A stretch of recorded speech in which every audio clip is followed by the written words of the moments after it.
को अभी जो आत्म साक्षात्कार प्राप्त हुआ ना, उसमें आपकी कुंडलिनी माँ जो मूलाधार अस्थि में बैठी थी, वह ब्रह्मरत्न को देखकर परम पूज्य श्री माता जी की कृपा से हुई है। हम लोग माध्यम हैं, आप भी माध्यम बनेंगे और न जाने कितनों को साक्षात्कार दे देंगे। तो जब ब्रह्मरत्न खुल जाता है तो आप ही अपने गुरु हो जाते हैं, आपको बोध हो जाता है। आपके जो चक्र होते हैं, उस चक्र का जो बोध होता है कि वहाँ पे क्या खराबी हो रही है, क्या चीज़ ऐसी है, किस जगह पे है, आपके शरीर में क्या तकलीफ थी, उसका जो स्रोत है वो कहाँ पर है, यही आपको आज पता चल गया। जब आपने अपनी ऊर्जा को देखना शुरू किया, तब आपने महसूस किया कि आपकी किसी किसी उंगली पर कोई ना कोई चुभन आई है। जैसे मुझे बताया गया कि ये जो उंगली है, ठीक है, इस उंगली पर, दोनों हाथों पर आई थी, इस उंगली पे दोनों हाथों पे आई, तो इसका मतलब है आज्ञा। अगर एक उंगली पर आया होता, मान लीजिए दाहिने हाथ वाली उंगली पर आया होता, तो इसका मतलब ये था कि मेरे अंदर इतना गुस्सा है, इतना गुस्सा हो रहा है कि मैं किसी को क्षमा नहीं कर पा रहा हूँ। ठीक। दूसरा, बाएं हाथ से जब आया तब ऐसा आया कि आपके भूतकाल में भी कुछ ऐसी घटनाएं हो गई जिन लोगों को आप क्षमा नहीं कर पा रहे हैं। तो क्या होता है, आपकी ये वाली उंगली हमेशा पकड़ी जाएगी। जब आप ध्यान करेंगे तभी पता चलेगा, ध्यान से ही समाधान आता है। तो जब आप ध्यान करेंगे तब आपको पता चलेगा, उंगली बताएगी कि बेटा देखो ये गड़बड़ है। तो क्या करोगे, आप अपना सीधे यहाँ पे हाथ रखिए और अपने आज्ञा चक्र को धीरे धीरे ऐसे ऐसे करके सूर्य दिशा में, यानी घड़ी की दिशा में गोल गोल घुमाएं और यही कहें मैं सबको क्षमा करता हूँ। अब जब आप अकेले बैठें, आप चुपचाप अपनी कुंडलिनी माँ पर ध्यान करेंगे, सहस्त्रार पर ध्यान करेंगे, तो आपकी उंगलियों पर बोध आता जाएगा। यहाँ पे तकलीफ है, अब तो आज्ञा चक्र के लिए आप क्षमा करिए, सबको क्षमा करिए। इस दुनिया में किसी को ना क्षमा करके क्या होगा, उन सब लोगों को हम लोग अपने माथे पर ठिकरे की तरह लेकर घूम रहे होते हैं, परेशान होते हैं, बीमार होते हैं, हमारा कोई भला होता नहीं है। आज हमको अपना भला करना है, बस ये समझ करके क्षमा करिए। क्षमा इसलिए मत करिए कि आप कमज़ोर हैं, क्षमा इसलिए मत करिए, क्षमा इसलिए करिए कि आप बहुत मजबूत हैं। मजबूत आदमी क्षमा कर सकता है, सब लोग क्षमा नहीं कर सकते, कमज़ोर क्षमा नहीं करता है। ठीक है, एक तो ये बात हो गई। तो ये आपकी आज्ञा की उंगली है। ठीक, वो भैया को आया था ये नाभि में, दाहिने वाली थी कि बाईं वाली थी, दोनों में थी। ये दोनों नाभि चक्र है। ठीक है, ये वाला जो हमारी आज्ञा चक्र थी वो भगवान सूर्य चंद्रमा की शक्ति से भी साफ हो जाता है, महाविष्णु जी का भी मत लेने से साफ हो जाता है। ये वाली जो नाभि चक्र है ये भगवान विष्णु माँ लक्ष्मी का है। अगर इसमें कोई असंतुष्टि आ गई है किसी भी प्रकार की, रुपए पैसे की है, कि समाज से है, कि परिवार से है, बाल बच्चों से, आप समझ लीजिए परिवार का मतलब बायां भाग और पूरा आपका समाज का मतलब दायां भाग, चाहे वो आपकी नौकरी चाकरी कुछ भी हो, समाज में मान सम्मान, ये नाभि चक्र से होता है। तो नाभि चक्र संतुष्ट रखना बहुत जरूरी है। तो जब आप ध्यान करेंगे, आप क्षमाता जी से, मतलब आपको एक क्षमाता जी की फोटो रखनी चाहिए। आप क्षमाता जी के सामने कभी भी दीपक मोमबत्ती कुछ भी जला करके थोड़ी देर बैठ के 5 मिनट का ध्यान करके आप कह सकते हैं कि माँ कृपा करके मेरे नाभि चक्र को ठीक कर दीजिए। तो उनके पास वो शक्ति है कि वो नाभि चक्र को जा करके वहाँ पे आपको स्पंदन देना शुरू करेंगे, शांति शांति शांति।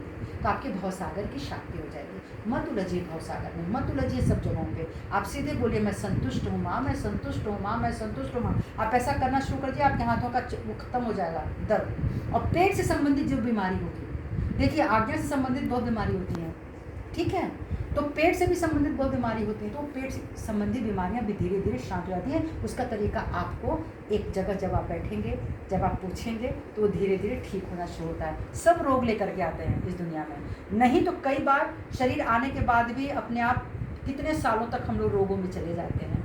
लेकिन उसके बाद अब आपके पास कंट्रोल पावर आ गया। जैसे आप मेडिसिन खाते हैं वैसे कुछ कंट्रोलिंग पावर आपके हाथों में होती है कि उसको एकदम आराम से संभाल के रखिए। तो उस तरह से वो चक्र, तो लीवर ठीक है, जब गर्म होगा तब ये तकलीफ होगी, लीवर गर्म होगा तभी माथा गर्म होगा। तो ये इस तरह से चीज़ों को पकड़ना होता है कि लीवर को शांत करना है। ठीक है, अभी फ़िलहाल आप लोग को इतना ही आया है। आपको और एक उंगली में आई थी, कहाँ आई थी, तीसरी उंगली कौन सी थी, आपने ये वाली भी दिखाई है, ये वाली, ठीक है, ये विशुद्धि है। विशुद्धि, अब सोचो भगवान श्री कृष्ण का स्थान, भगवान श्री कृष्ण कौन, जगन्नाथ महाराज है ना। तो जितने भी हमारे श्री कृष्ण भगवान के स्वरूप हैं वो प्रसन्न क्यों नहीं हो रहे हैं, ये सोचना पड़ेगा। क्या तुम परेशान हो, जगत से परेशान हो, दुनिया से परेशान हो, मोह में परेशान हो, ममता में परेशान हो, किस चीज़ में परेशान हो। वो तो कहते हैं साक्षी बनो, वो तो कहते हैं दुनिया को इस नज़र से देखो कि बस हम आए और हम चले जाएंगे, बाकी बीच में सेवा है कर डालो। बीच में तो हमको अपने आप को संभालना है और किसी की सेवा कर लेनी है। ठीक है, कहाँ सेवा कर रहे हो तो उस सेवा में बता दिया गया है, गरीब की सेवा करो, बड़े बुजुर्गों की सेवा करो, पशु की सेवा करो। इसके 4-5 सेवाएं बता दी गई हैं कि उस सेवा से भी आप अपने जो भी पाप हो चुका है वो कटता है। ये भगवान श्री कृष्ण का है। तो ये पूरी जगत एक सेवा है, कर सकते हो तो कर लो, नहीं तो आपको सबसे पहले साक्षी भाव लेना है। ये जगत इसी तरह चलेगा बेटा, आपके चाहने से नहीं बदलेगा। कौन बदलेगा? हम बदलेंगे। किसको? खुद को। हम अपने खुद में खुशी लाएंगे, हम खुद का प्यार दे देंगे। तुम में सामर्थ्य नहीं है, मत देना, हम चुपचाप तुम्हारे रास्ते से हट जाएंगे। तो भगवान आपको उनके रास्ते, जितने गलत लोग होंगे अगर आपके पास, आप यहाँ पे अगर हाथ रख करके आप कहते हैं ना, आप श्री माता जी से बात करना सीख लीजिए। सच बता रही हूँ, ये परमेश्वरी माँ है, आप नहीं पहचान पाएंगे। बस आप हाथ करके, हमको क्या चाहिए? हमको वही चाहिए ना कि हम ठीक हो जाएं, है ना। इतना स्वार्थ तो हमको भगवान से रहता ही है। तो आप एक मोमबत्ती जलाएंगे, अगर माँ के फोटो जाने, आप इतना ही यहाँ पे हाथ करके बोलोगे, हे माँ हमें जगन्नाथ जी का आशीर्वाद दीजिए, हमें जगन्नाथ जी का आशीर्वाद दीजिए। आप जिस भगवान को, विष्णु जी के जितने भी स्वरूप हैं शिवा, आप यहाँ पे हाथ रख के मांग सकते हैं कि हमको साक्षी भाव दे दीजिए, हमको उन सब गलत लोगों से अलग कर दीजिए। तो आपको क्या होगा? आपकी जुबान से निकलने वाली भाषा विनम्र होगी, गाली नहीं होगा। भगवान श्री कृष्ण को गाली कतई प्रिय नहीं है, वो सिर उतार देते हैं। इसलिए ध्यान रखना गलती कहाँ हो रही है, इसलिए अपनी चेतना पे सदैव ध्यान रखना। यही प्रार्थना है कि अब आपको 7 चक्र, आपको पवित्रता का चक्र, आपके ज्ञान का चक्र, आपका धर्म का चक्र, आपके प्रेम का चक्र, यानी आपके करुणा का चक्र, आपके साक्षी भाव का चक्र, आपके क्षमा का चक्र, और तब जाके सहस्त्रार मिला है। ये सहस्त्रार खुलेगा जब ये सारे चक्र खुलेंगे, तभी पार होते। तो ये जीवन पार लगाने के लिए आए हो ना, इसमें उलझने के लिए नहीं आए हो। सबको पता है जाना है, फिर भी हम लोग भूले रहते हैं। कब जाना है चूँकि नहीं पता है ना, रहस्य है, इसीलिए हम लोग भूले रहते हैं। कौन सा क्षण किसका होगा कोई नहीं जानता।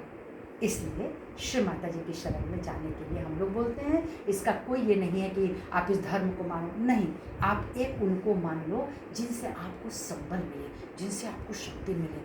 कहीं तो ऐसा माथा हो, मतलब हम जहाँ पे हम रख दें अपने माथा को श्री चरण में, जो आपको दे सके, जो आपसे बात कर सके। मूर्त अभी आपसे बातें नहीं करेंगी, आप जान लीजिए। नाम बात करेगा, पर नाम से जुड़ने के लिए टेलीफोन का कनेक्शन होना बहुत जरूरी है। आपके पास टेलीफोन है, आपके पास पूरा इंस्ट्रूमेंट है, आपको नंबर पता ही नहीं है कि आप किस नंबर से घुमाएंगे, कैसे बात करेंगे किसी से? तो भगवान से बात करने के उनका नंबर चाहिए, कुंडलिनी शक्ति। तो आप जबकि कुंडलिनी शक्ति, जब आपकी थ्रेड यहाँ तक पहुँच जाती है, आपका नंबर लग जाएगा। आप रोज़ बैठ करके चुपचाप अगर 2 मिनट 3 मिनट 4 मिनट भी, सुबह में आप लोग उठ जाने वाले लोग हैं, सुबह में बैठ के सबसे पहले जैसे हम धरती माँ को प्रणाम करते हैं, वैसे ही थोड़ी देर बैठ के अपने ऊपर ध्यान कीजिए, मेरे अंदर क्या चल रहा है, क्यों चल रहा है। अब तो मैं एक संत हूँ, भीतर से तो संत हूँ ही, मैं तो शुद्धात्मा हूँ। आप ऐसे कह के रोज़ का दिन अपना बना लीजिए, ठीक है। बस ये कहना था।